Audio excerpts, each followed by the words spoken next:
Coming up, though, Prime Minister Rishi Sunak is expected to U-turn. See what I did there? On green policies. The King's speech outlining the government's planned legislation is expected to feature pro-motorist measures as well as expanding North Sea oil and gas exploration. Now, joining me to discuss this is Andrea Jenkins, Conservative MP for Morley and Outwood. There's no doubt, is there, Andrea, that the people of this country who drive cars have been very severely put upon. Just before I started this show today, welcome, by the way, very good morning to you. I read a tweet from somebody from Bath where apparently they've now got specific parking machines where you enter your registration into the parking machine. It determines whether your car is a diesel car or a petrol car and charges you a different amount of money depending on how bad the pollution is supposedly coming out of your exhaust. You know, people are sick to death of it. Is Rishi Sunak finally going to get the message from the Independent Republic that we need more car-friendly policies, please, Mr Prime Minister? I think it looks that way, Mike. We need pro-realism because it's been completely bonkers, these green policies to me, and it has been an attack on the motorist. And also, you know, I believe in freedom as well. You know, we shouldn't tell people how to heat their homes, what cars to drive. And I think if this is coming up in the free speech, fantastic. Because let's face it, if we have more North Sea oil drilling, it not only increase energy security, but it also means it's made here in Britain, which is fantastic. Well, but I think one thing we need to highlight, Mike, is the Labour peddling fantasies, because we need oil and gas in byproducts as well. Yeah. So I mean, I would like to see us go further and look at fracking as well, Mike. Yeah, I mean, what do you think Rishi Sunak's view of that is? Because at one point he said he was going to look into fracking and they were going to try and open it up for at least a discussion, but it seems to have been pushed off the table for now.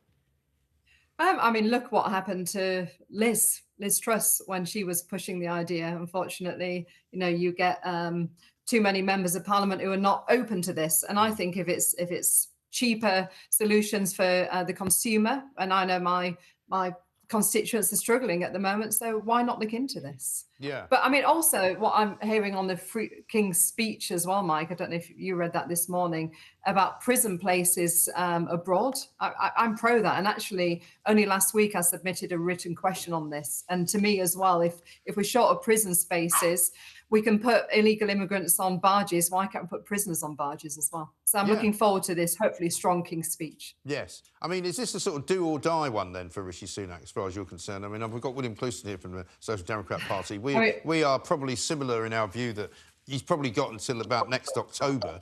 He's not going to call an election before that, we don't think. But, I mean, this is his opportunity to show that he is actually a proper Conservative.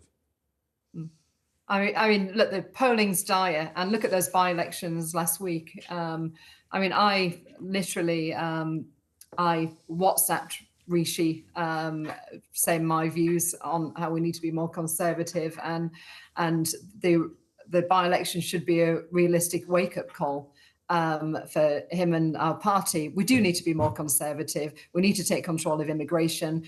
The stuff we're seeing on the streets, and as your previous guest said, we can't have a two-tier policing which treats people differently. You know, we need to be the party that's strong on crime, low taxes, and control of our borders, and also free speech as well. Right. But he does know this, doesn't he, Rishi? I mean, the problem is that, you know, he keeps telling us he wants to lower taxes, but he's not going to be able to do it. He's going to have to find a way, I think. He keeps telling us that he wants to make the boats stop coming, but he still hasn't managed it. I mean, I presume he must know that he's not doing that well. Well, I mean, look, any prime minister that surround themselves with advisors, don't they? I'd love to know whether their advisors are flowering things up, or they're actually giving the honest truth, what people feel. That's why I felt the need to send this WhatsApp, that I didn't sugarcoat anything. I was quite brutal in my messaging. Yes. And so what would you tell him to put in for sure into the King's speech? Well, I think, first of all, it'll be about lowering taxes. It'll be about looking at alternatives for for the prison places, like we said.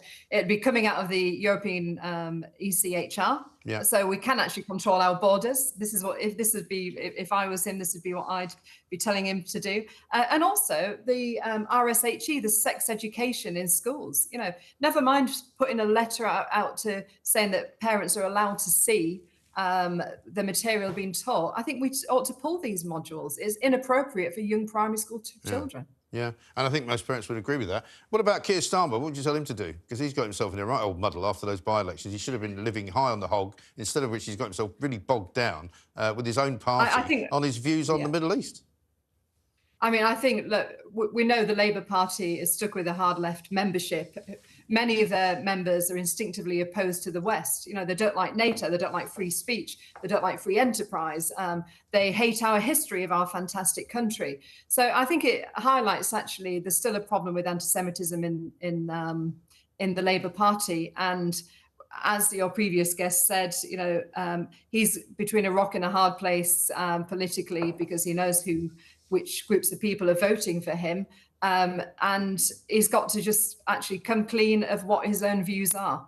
But as in your previous discussion, he's a lawyer, so he'll no doubt try and avoid answering that question. Yes, I mean, he does seem to specialise in avoiding answering questions, doesn't he? And whenever he does answer a question, he then claims, oh, I wasn't answering that question, I was answering the one before. Yeah, absolutely. And flip-flopping. And also, Mike, I think the public should never forget that how twice he tried to get Jeremy Corbyn into number 10. Yeah. You know, where's his principles for trying to, you know, support this man into number 10? Right. Final question for you, Andrea. What's it like currently in the Westminster group of Tory MPs? Are a lot of them going to quit before the election comes around? Is there anybody there who feels like they're going to be hanging in there for the long run, they're going to be fine?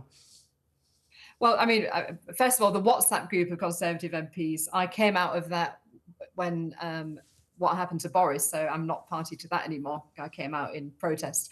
But no, I mean, the general feeling is, I think there's a lot of apathy, a lot of worry for people with their seats. But ultimately, we just want the party and our leader to be more conservative and get conservative policies out there and regain the trust of the electorate. Yeah, I think that's the point. And he's got to convince those Tory party members and even just Tory voters who didn't bother voting in those last two by-elections, give them a reason to vote for them. Absolutely. And we need to show there's, you know, a distinctive difference between the Labour Party and ourselves, because, you know, when I've got on the doorstep over the last year, what's the difference between Labour and Conservative? That's a worrying place to be in. Because of the high taxes. So we need to lower taxes and, as we've discussed, be more conservative, Mike. Yeah. Andrea, good to talk to you. Thanks very much indeed. Andrea Jenkins,